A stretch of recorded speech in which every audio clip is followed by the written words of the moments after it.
And a very good morning to you. It's John Fradgley from the Bell Legal Group, back with you for another program of The Law and You this Tuesday morning. Your opportunity to get free legal advice between now and 9:30. All we'd like you to do is get on that telephone straight away, 55208888. That number again, 55208888, if you have a legal question or a query that you would like some help with. As always, if you live south of the Tweed River, don't forget you need to put 07 in front of the number. Otherwise, from Tweed and north, you'll get straight through on 55208888. Don't forget our email address too, if you're not able to get to the phone and you would like a question answered next week. Talkback@4crb.com. That's talkback, all one word, at 4crb.com. So if you'd like to send a question through by email, by all means do so. Thank you to the people who called in last week and made for an interesting program. We had quite a slow start to the program last week. I think it may have something to do with the fact that the school holidays are on at the moment, and perhaps many of our listeners there are looking after grandchildren or away on holidays themselves. So if you've been trying in previous times to get through and it's just been a bit too busy, this is the perfect day for you to call, 55208888. Just a reminder too, of course, that it's only 85 days to Christmas. My goodness. And if time permits later in the program, I was just going to have a little bit to say about the Australian consumer law and the life expectancy in relation to things that we buy. But we've got a couple of callers who've taken the advice and they're on the phone straight away. A very good morning to Fran. G'day, Fran. How are you today? Thank you. How can I help you today? Yes, I have enduring power over my mother. Mm-hmm. Am I totally responsible for the payment for her bill? You're personally not responsible. So as power of attorney, you do not have personal responsibility. Okay. But if your mother has lost capacity, then you certainly have legal responsibility to pay her bills from her assets. So if she, and that obviously would extend, Fran, to not incurring debts that you know that your mother could not pay, because otherwise then you very well may be personally liable. Well, there was a bill that had been overlooked and hadn't been paid. Right. So she actually she could still be responsible because she hadn't lost her capacity to make decisions. At the time that debt was incurred? Yes, no, well that certainly would be the case, but now you would have responsibility to make payment of that debt, unless the debt, of course, is disputed, and then you would have an obligation to defend any attempt to recover the debt, and that would be, you could reasonably incur expenses from her assets to defend any proceedings if you genuinely believe the debt is not a proper debt. But I would strongly suggest that you get legal advice if that is the situation where you're looking to defend a debt. All right, then. Okay. Thank you. Okay, all the very best. Time on 4CRB, 9 minutes past 9. As we say, a very good morning to Paul. G'day, Paul. How are you today? Good, thank you. Yourself? Very well indeed. How can I help you today? Well, just got a quick question. We were down the spit the other day, my son and I, and we got asked by police if we could identify ourselves. Right. I just want to know, what is the legal requirement to identify yourself to a police officer? Look, I believe the police do now have the power to ask you to identify yourself. I don't know whether it extends to that they have to have a reasonable excuse for asking you to identify yourself, but I've just got something in the back of my mind which is saying that that they do have the right to ask you. Right, I mean, we were doing nothing wrong. No, it's a bit weird, isn't it? What do you need to know? What do you need to identify me? Oh, we're just doing, random checks, seeing what's going on. I said, I'm sitting here with my son. We're in school holidays. We're visitors from Victoria. Like, do I have to identify myself? Like, are you going to record this? I just wanted to know. I know that if I'm driving a car, I need to identify myself. Absolutely. Yes. But just sitting there doing nothing, I said, is there anything wrong? Are we accused of a crime or something? So, and I just know and what was their response? Oh, they just said we have the legal right to inquire what you're doing. Yeah. So I think, look, unfortunately, Paul, there have been a few problems up on that spit area in terms of vagrants and people living there, etc., homeless people, which has been a bit of a problem. Well, that's what I was, John. I looked home with my son on holiday. Well, you're on holiday, so obviously I'm hoping that you've dressed down to a sufficient extent that you look totally relaxed. Absolutely. But look, Paul, I'll just check on that. And how long are you here on holidays for? Oh, I've moved up here permanently. Oh, okay. Was up on because holiday, I was going to say I'll check on it and I'll comment on it next week if you don't mind. Excellent. I Okay. appreciate your help. No trouble at all. All the very best. Thanks, John. Bye. Time continues to march along, just coming up to 11 and a half minutes past 9 as we say a very good morning to Lisa. G'day, Lisa. How are you? Lisa, are you there? Yes, I am. How are you today? I'm fine, thank you. How are you? Very well indeed. How can I help you? Yes, just a question. Does a new marriage revoke a current power of attorney? Unless the person appointed under the power of attorney is your now spouse, it is revoked in terms of anyone else that was contained in it. So if you've got a power of attorney which was in favour of your new spouse, then that's not revoked. No, okay. So it's actually for my son, which he'll be getting married next year. And I was just wondering that if we could make a power of attorney, because he's going straight on his honeymoon straight away. He wants me to remain power of attorney. Right. Is there a way of doing that? Yes, look, you could probably, it's a bit strange, but he could sign the power of attorney when you sign the marriage register, just after the wedding. Oh, okay. Just double check whether is it a celebrant who's conducting the wedding? Yes. Just double check whether a celebrant is a permitted witness, but if that be the case, then that would certainly be the way to do it. Okay, a little bit odd doing it at a marriage, I guess. Oh, well, look, I mean, I suppose I'm a little bit odd, Lisa, as a lawyer, but my wife and I signed our wills immediately following our wedding all those years ago. I suppose it was just as a young, conscientious lawyer, I thought it was important that we have a will in place before we went overseas on our honeymoon. Yes, that's definitely true. Oh, well, I appreciate that. Thanks very much, John. Okay, no trouble at all. Thank you.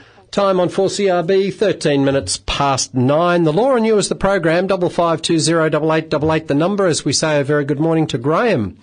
G'day, Graham, how are you? No trouble at all. Graham, are you there? 10 minutes past 9. The Law and You is the program, 55208888. Okay, well, Graham seems to have moved away from his phone, so we'll... Getting nowhere here. Oh, you're there, Graham. Okay, good morning. Yeah, how are you? Just a quick one. Sure. My son and his new wife got married. He's got his father's got. I got plenty of dollars, and she's come in with 2 bob and a clean shirt with her three children. And all he's doing is working his rear end off just to support them. But at the same time, if that's what he wants to do, that's great.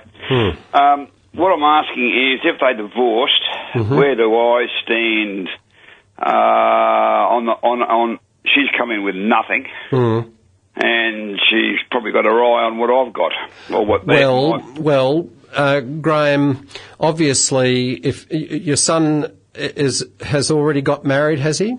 Yes, he has. Yeah. Okay, so presumably, kids. Yeah. And what about his assets? Does he have much in the way of assets? assets? Well, he's got 2 bob and a clean shirt too. Okay, all right. So that probably doesn't matter as between them. What you need to do, Graham, is get some sound legal advice in relation to your estate planning, so that you can set your will up in a manner which will ensure that anything that you may wish to benefit your son going forward is held in a way that can't be attacked by third parties. So I would strongly recommend that you get some good succession or estate planning advice, and perhaps put in place a will that has in it a testamentary discretionary trust, which will assist in helping there. All right. And on my death, of course, if my to grab the capital gains tax and everything like that, we've got to have everything sold up, John, don't we? Your principal place of residence doesn't need to be sold if it's left to to someone under your will, and they move into it as their principal place of residence. So there's no capital gains tax issue there. Death is a capital gains tax event, and again, with your other assets, for example, investment properties or anything of that nature, they don't need to be sold either, and there is no capital gains tax payable when they pass in accordance with the terms of your will.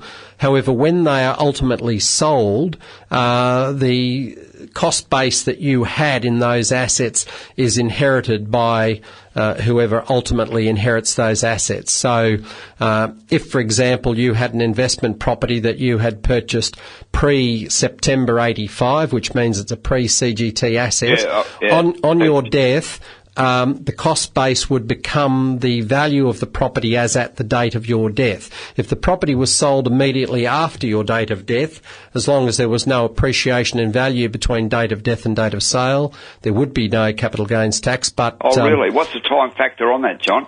Well, there is no time factor. I'm dead today. Well, technically, if the property, for example, if you were to die today and the property was worth $1 million, but for some reason tomorrow they found gold on it, so it's now worth $2 million, then that $1 million would be subject to capital gains tax. But if, for example, you died today and it's worth $1 million and it was sold in 3 months' time and it's still worth $1 million, obviously there's no capital gains tax. If it's a pre-CGT asset, that I died to the day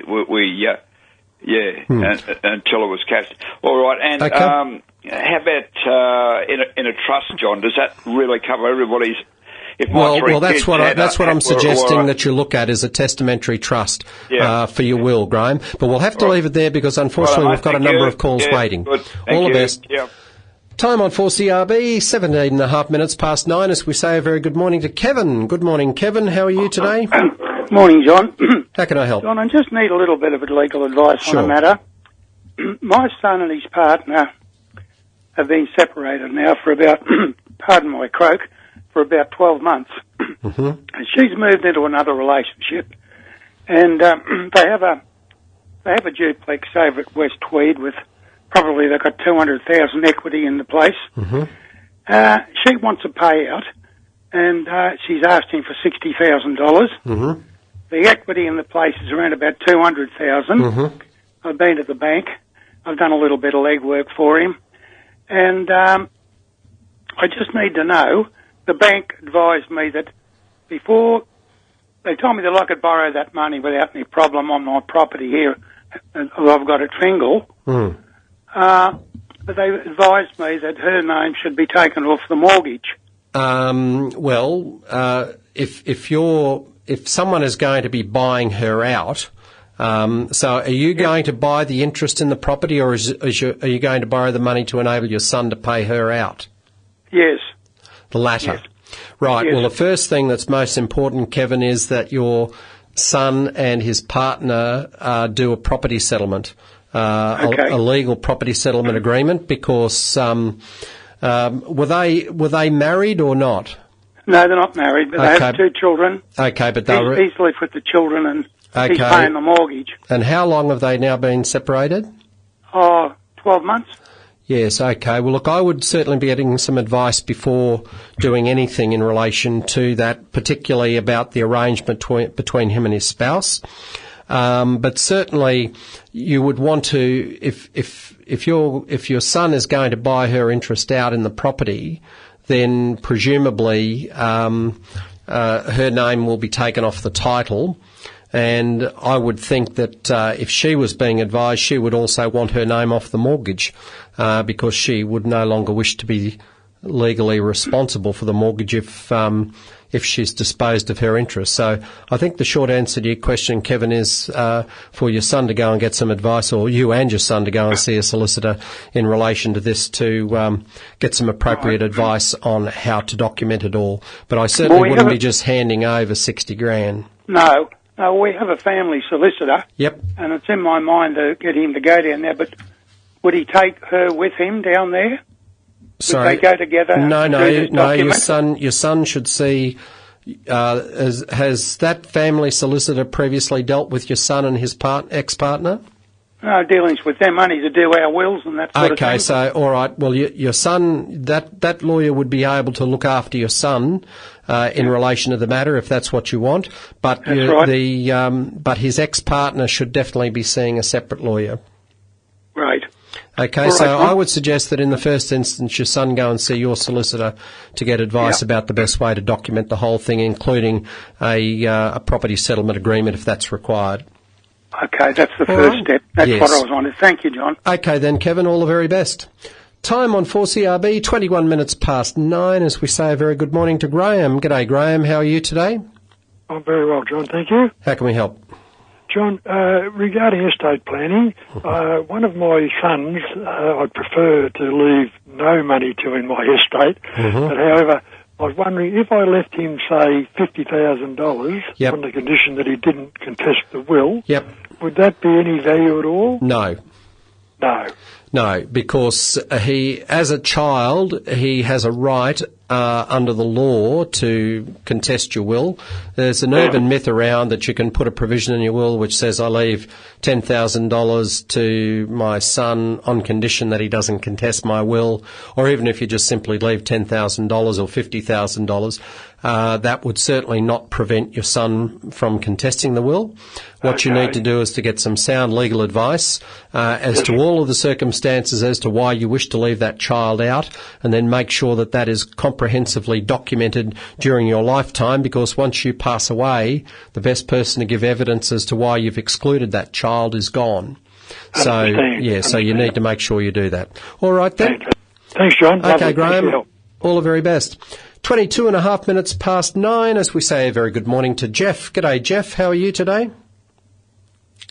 Hello, Jeff. Are you there? Yes, Jeff. I am. Hi, Jeff. How are you going? Good, thank you. How can we help?